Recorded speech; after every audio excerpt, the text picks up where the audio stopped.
Nestled amid the foothills of the foreboding analysis paralysis mountain range in the realm of Board Gamilia, the Board Mage Tavern stands ready to enfold weary travelers in its ample, beautifully illustrated arms. You are unsure of what force has brought you within the cozy reaches of its golden candlelight this evening.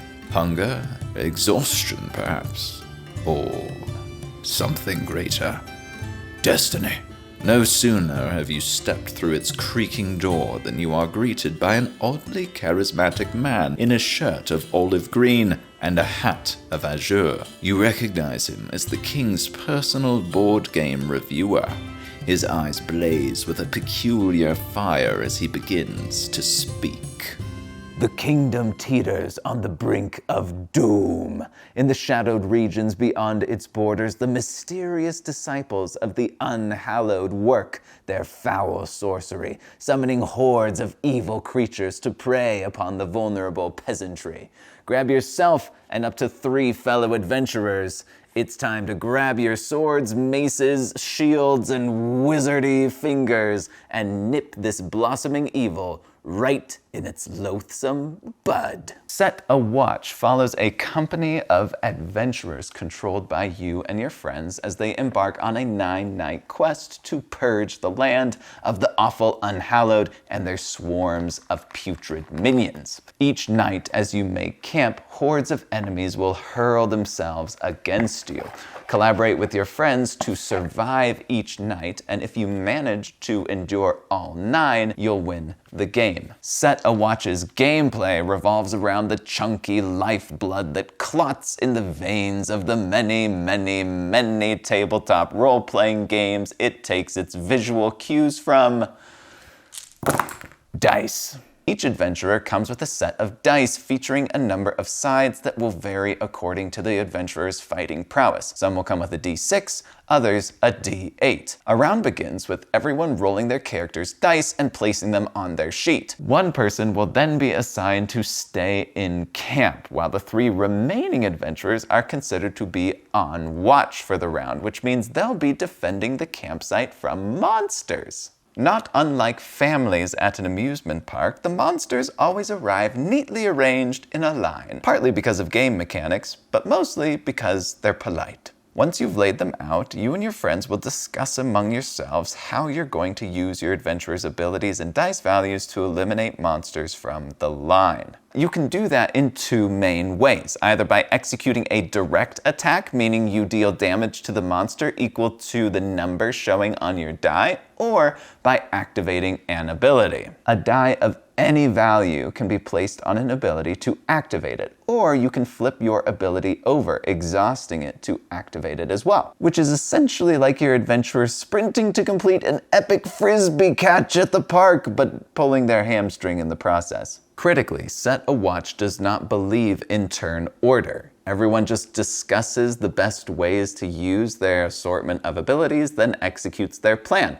What if we had the warrior have the health of the Ember Dragon before we let the Beastmaster unleash their eagle on it and finish it off, someone might say. And that's a pretty good idea. But what if we have the wizard polymorph the Ember Dragon into a wolf, and then the Beast Tamer tames the wolf and we launch it at the Acolyte, someone else might say. And that might be even better, so maybe we'll go with that one. Every character has access to 5 different abilities, of which 3 will be active at any given time, and each ability has been meticulously designed to meld with the abilities of other characters. So each round brings with it a tantalizing buffet of possibilities. There is no formal leveling system built into the game, but me and my friends experienced a sense of progression anyways. We discovered innovative ways to use our characters' abilities, like college students discovering new and exciting methods of warming up hot pockets. We began each game with trepidation, but by the end of them, we were masters of manipulating and destroying the line.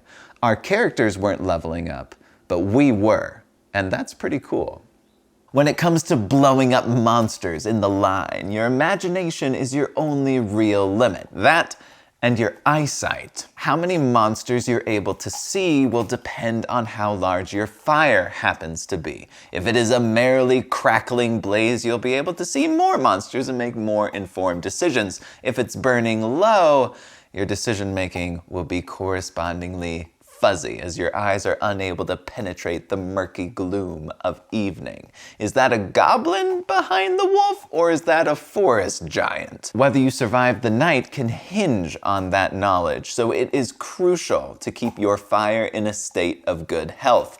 And that's where the adventurer in camp comes in. At the start of a round, you'll decide which adventurer of your party of 4 will remain in camp while the others go off to fight. The adventurer won't activate their fighting abilities during the round. Instead, they'll distribute their dice among various camp chores and their own unique camp action before the fighting starts, then sit out on the battle. This might sound tedious, but it's actually not. Camp actions are instrumental in securing success as they allow you to heal your adventurer, flipping their exhausted abilities back over to their refreshed side, and steer the group away from dangerous locations up ahead and towards safe spaces, while of course shoring up the fire, which is very important as we talked about just now. By the time you get to round 9, each adventurer has to have rested in camp twice, so timing your adventurer's trips to camp just right is important. Also, there is nothing stopping everyone from being involved in the decision-making process during the watch phase, so even if your character is snoozing back in camp when the monsters show up, you as the player can still be involved in the conversations about who should do what that unfold during the night's battle. Set a Watch is a bundle of cooperative fun. It is great with 2 people. It's a little crowded with 4, and with 1, it's awesome. However, it also suffers from some poor wording on a couple of cards, a rulebook that is cryptic at best, and some production decisions that are slightly puzzling. Like the tamed creature limit, for example, which says that the beast tamer can only have up to 2 creatures at a time. Why is that printed where it will be covered up by a card the whole game? Speaking of printing, the camp board is actually printed on the inside of the box's lid, which is actually really cool. You just kind of flip open the game box and you've got your board all set up. Awesome. However, it also means the board is always a little tilted. You're supposed to put dice on it, and you can't really do that without the dice moving around. So after quite a lot of sliding, I just stopped using the board for anything other than a visual reference. I mean, again, it's really cool. It's just not incredible in practice. The rulebook does a serviceable job of explaining how to play the game, but it is a bit vague when it comes to certain situations, and it doesn't even explain some terms that you see on cards, like the wizard's polymorph ability instructs you to swap a creature in line with a creature in the graveyard. Where do swapped cards go? Do they go on top of the graveyard? Do they go into the graveyard somewhere? The rulebook doesn't make that clear, and that can be quite important. There is an answer to that question, but it is on a Board Game Geek forum rather than in the rulebook. And there are a few other examples of this. None of these issues completely derailed my experiences with the game, so I still feel comfortable recommending to you that you pick up a copy of this little black box if what you've seen in this review interests you. If you do get this and you thoroughly enjoy what it has to offer, well, there are 2.5 more boxes you should know about, and then there's Doomed Run, but we'll get to Doomed Run. For now, let's take a quick look at what's inside each of these boxes.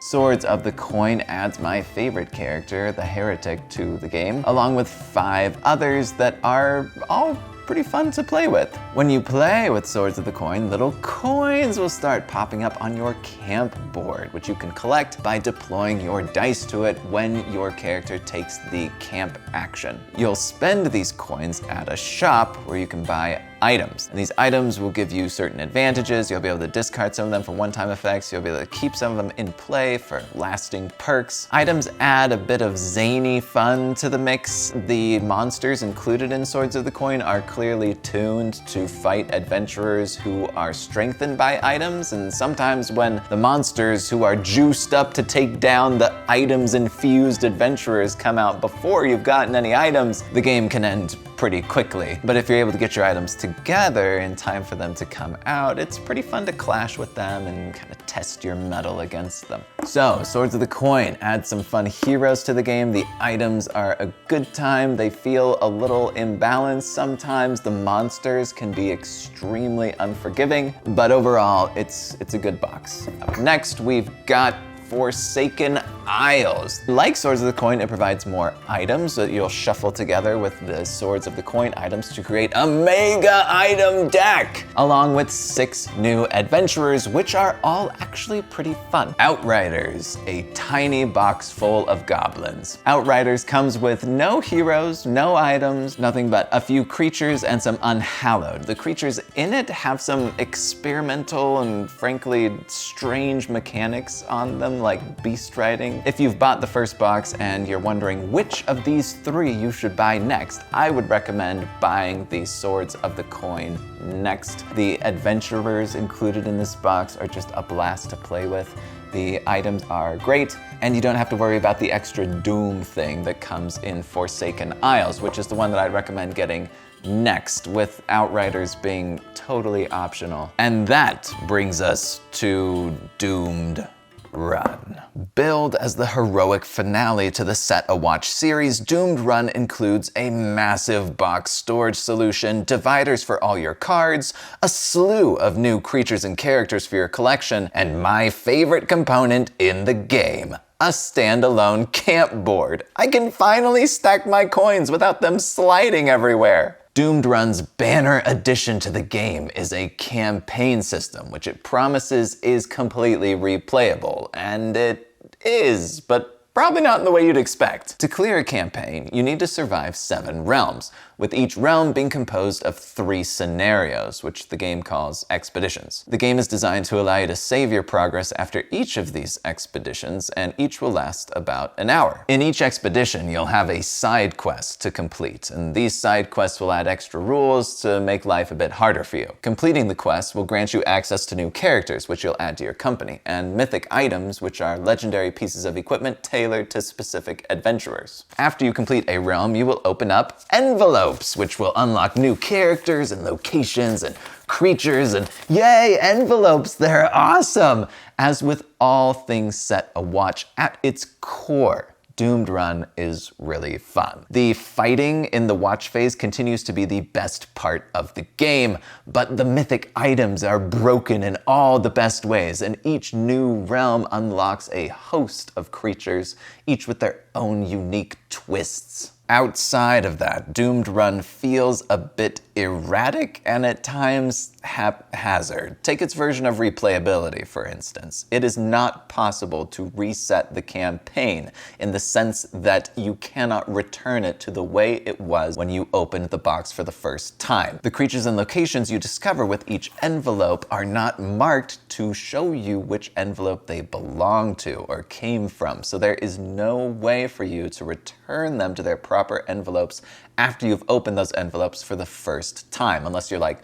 photographing everything. Instead, if you want to experience the campaign the way it was when you did it for the first time again, you take the side quest deck, you sort out the side quests according to which realm you discovered them in, and then you play. While that does deliver on the campaign's promise of replayability, that also creates potential problems if you ever want to sell this box later. Rules have always troubled Set a Watch, and Doomed Run takes that problem to new depths. Key campaign concepts are explained in vague language, leaving you wondering how exactly they're meant to function. On page 14, wardens sound like they're each supposed to give you a boon for the realm you're in, but if you look at the setup instructions on page 9, it sounds like only one warden is supposed to give you a boon for your realm. So which is it? Are characters allowed to carry mythic items from one realm to another? That's never made clear. They're only instructed to discard their non-mythic items at the end of a realm. And that situation is made more ambiguous by the fact that the campaign log at the back of the book doesn't provide you with space to record mythic items in characters' possession. I still don't know if I did the location deck correctly, because the instructions for building it in the ending a realm section are different from the instructions in the setup section. And those are just the ones I can think of at the moment. There are also typos and accidental misnamings in this book. The bounty hunter is called the trophy hunter. Creatures are frequently misnamed. Acid Drake is called Acid Dragon. And an unhallowed that is a shark named Megalith is called Megama in the realm setup guide. And I just thought that sounded like a shark name, so I assumed they were talking about Megalith. That's not even my biggest problem with this rulebook. My biggest beef with the Doomed Run rulebook is that it doesn't actually include the rules for the game. It only has rules for the campaign mode. That means that if you decide to go all in on this and you try to jump straight into a Doomed Run campaign, you're gonna have to read 4 books of rules to get caught up on everything. And that's just a puzzling decision. Including a comprehensive rule book with a thorough glossary and an FAQ that acknowledges and answers many of the questions that are consistently raised about this game seems like such an obvious choice. So I am a little confused as to why the publisher did not include that in the box, and I really wish that they had allocated some resources to that, because it would have been a tremendous quality of life upgrade for players. My most substantial reservation about Doomed Run, however, has nothing to do with the gameplay or the rulebook jungle. For some reason, Manor Games decided that in order for you to be able to play Doomed Run, you would have to buy everything in the Set a Watch series. The campaign is completely inoperable unless you have a complete collection that includes even the Outriders expansion. This box costs $60, but its actual price is far beyond that. And this leaves me in a weird spot where I genuinely like the game. I have had a lot of fun playing it, but it seems to be doing everything it can to make itself as difficult to recommend as possible. And you know what? I don't recommend Set a Watch Doomed Run to anyone but Set a Watch fans. If you own everything Set a Watch and you're a big fan of the series, pick up Doomed Run. I think you'll have some fun with it. The designers will no doubt answer your rules questions and help you have a smoother experience. If you've never played Set a Watch and you're curious about the series, I'd say go pick up the small black box, play through it a few times, and if you're hooked, pick up the other releases, and maybe even Doomed Run. That concludes my review of everything Set a Watch. I hope you enjoy your stay at the Board Mage. I made it at a convention in Meepleville. I hope to see you around.